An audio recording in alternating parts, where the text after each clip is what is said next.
नमस्कार दर्शकों, आप देख रहे हैं टीवी 30 इंडिया और मैं हूं आपके साथ राजदीप तोमर। इस वक्त की खास खबर उत्तर प्रदेश के हाथरस से आ रही है। आइए शुरुआत करते हैं आज की इस खास खबर से।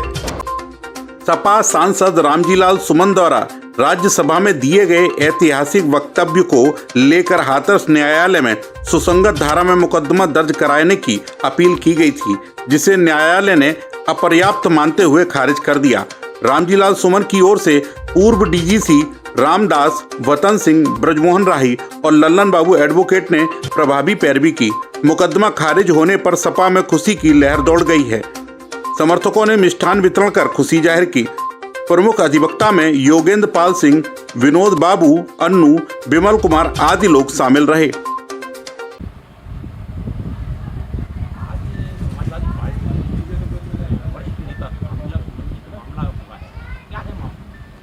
माननीय रामजीलाल सुमन जी जो समाजवादी पार्टी के राष्ट्रीय महासचिव हैं, सांसद हैं राज्यसभा के, उनके खिलाफ एक बात दायर किया गया था 173(4) में, और उन पर ये एलिगेशन लगाया था कि हमारे जाति को, हमारे समाज को गाली दी गई है, जबकि ऐसा कुछ नहीं था। राज्यसभा में जो बयान था वो उस कार्रवाई से निकाल दिया गया था, और राज्यसभा लोकसभा का सदस्य कोई बयान देता है और वो कार्रवाई से निकाल दिया जाता है तो वो बात ख़त्म हो जाती है। तो उसी के तहत यहाँ पर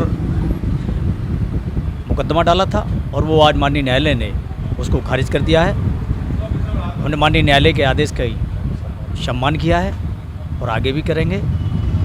और रही बात सुमन जी की छवि की, कुछ लोगों ने सुमन जी की छवि को धूमिल करने का प्रयास किया था, लेकिन वो पार्टी के नेता हैं और माननीय सुमन जी के साथ पूरी समाजवादी पार्टी कंधे से कंधा मिला करके चल रही है। माननीय राष्ट्रीय अध्यक्ष जी भी उनके आवास आगरा पर आए थे, क्योंकि माननीय सुमन जी के आवास पर कातलाना हमला किया गया था, उनके मकान को तोड़ा गया था, उनके बच्चों को जान से मारने का प्रयास किया गया था। तो माननीय सुमन जी ने बहुत झेला है, उनके परिवार ने झेला है। तो ये मुकदमा था, आज वो खारिज हुआ है, माननीय सुमन जी की जीत हुई है।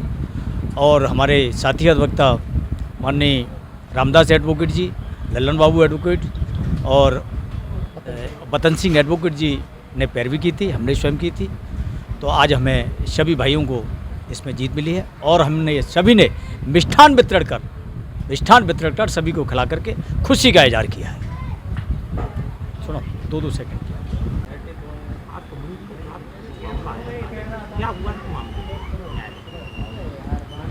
माननीय रामजीलाल सुमन जी ने, जो राज्यसभा के सांसद हैं, उन्होंने एक ऐतिहासिक बात को सदन में रखा था, वो कुछ लोगों को अच्छी नहीं लगी।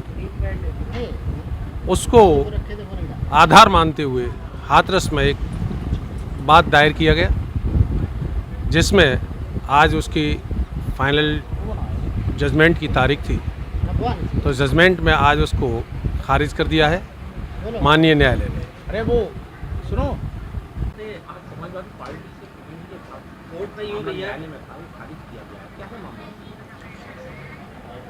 माननीय सुमन जी जो राज्यसभा के सांसद हैं, उनके द्वारा एक जो है राज्यसभा के अंदर राणा सागा के ऊपर एक जो है बयान दिया था, जो एक ऐतिहासिक तथ्य के ऊपर बयान दिया गया था, जिसमें कुछ लोगों ने उसका विरोध किया था। आज उसी को आधार लेकर के 28 अप्रैल 2025 को न्यायालय में एक कंप्लेंट दाखिल किया गया था, जिसको न्यायालय ने गुण दोष के आधार पर और मेंटेनेबल कानूनी द्वारा पोषणीय न होने पर उसे डिसमिस कर दिया, क्योंकि जो है कोई राज्यसभा सांसद या लोकसभा के सांसद या किसी विधान है उसके सांसद जो है अपने सदन में कोई स्टेटमेंट देते हैं, किसी हिस्टोरिकल किसी विषय पर अपनी चर्चा करते हैं, तो वो जो है इंडियन कॉन्स्टिट्यूशन ऑफ इंडिया जो उनका आर्टिकल 105 है, सब+2 है, उसके तहत उनके खिलाफ कोई कार्रवाई नहीं की जा सकती। और वो आर्टिकल 105 सब+2 में उनका विशेषाधिकार है कि वो किसी तथ्य को, किसी हिस्टोरिकल तथ्य को, अपनी बात को उसमें सदन में रख सकते हैं, और वो जो है किसी भी न्यायालय में उसको चुनौती नहीं दे सकती, और वो मेंटेनेबल नहीं होता है। इसी आधार पर जो पिटीशन है जो श्री मतेंद्र गहलोत जी द्वारा दाखिल की गई थी, वो डिसमिस कर दिया है न्यायालय द्वारा। क्या नाम है आपका? मेरा नाम रामदास एडवोकेट है। और मैं डिस्ट्रिक्ट कोर्ट हाथरस में वकालत करता हूँ। और आज समाजवादी पार्टी का न्यायालय में क्या आदेश दिया? ये माननीय रामलाल सुमन और पूर्व कैबिनेट मंत्री, राज्यसभा सांसद वर्तमान में हैं, उन्होंने राज्यसभा में एक बयान दिया था, जबकि वो हिस्टोरिकल बयान था। न किसी की जाति धर्म पर कोई ऐसी उनकी मंशा नहीं थी कि किसी को आहत। वो इतिहास के उन पन्नों को पलटा है जो उनमें लिखा है।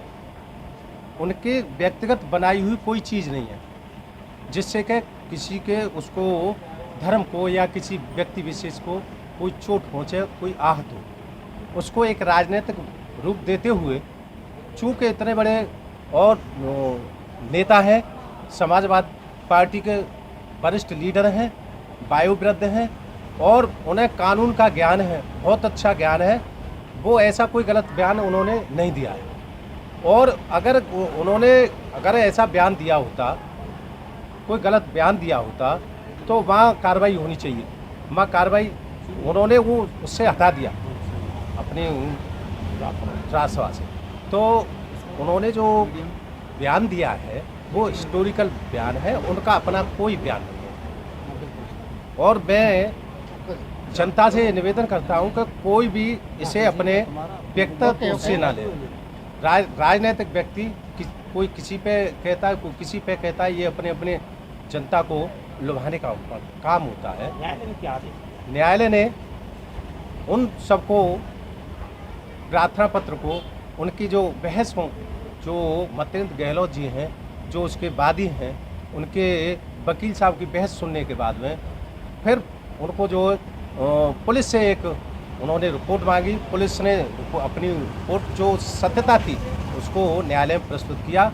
उसके बाद में फाइनल बहस हुई। फाइनल बहस होने के बाद में और न्यायालय ने उस प्रार्थना पत्र को खारिज कर दिया, डिसमिस कर दिया। वो पोषणीय नहीं माना, चूँकि वह उसमें जो है 105 सब क्लॉज 2 में ये प्रावधान है कि किसी राज्यसभा सांसद या लोकसभा में कोई अगर ऐसी बात आती है तो वो वहीं सुनी जाएगी, वहीं से निकाल दी जाएगी, मगर उसका जो आईपीसी में या आपराधिक मामले में कोई उसको नहीं किया जाएगा। तो मेरा निवेदन है कि जो न्यायालय ने जो आदेश किया है, हम न्यायालय का, जनता न्यायालय के आदेश का सम्मान करती है। न्यायालय ने सत्य की जीत हुई है और हमको भरोसा था न्यायालय पे, और हमने जो है न्यायालय पे भरोसा करके और हम आज तक उस पर इंतजार करते हैं, आज उस पर आदेश किया। Thank you. अब आपका पसंदीदा चैनल टीवी30 इंडिया उत्तर प्रदेश एवं उत्तराखंड के प्रतिष्ठित केबल नेटवर्कों एवं OTT प्लेटफॉर्मों के साथ साथ गूगल प्ले स्टोर पर भी उपलब्ध है। अपनी क्षेत्रीय खबरों के लिए आज ही डाउनलोड करें टीवी30 इंडिया का एंड्रॉइड ऐप एवं जुड़े रहें टीवी30 इंडिया के साथ।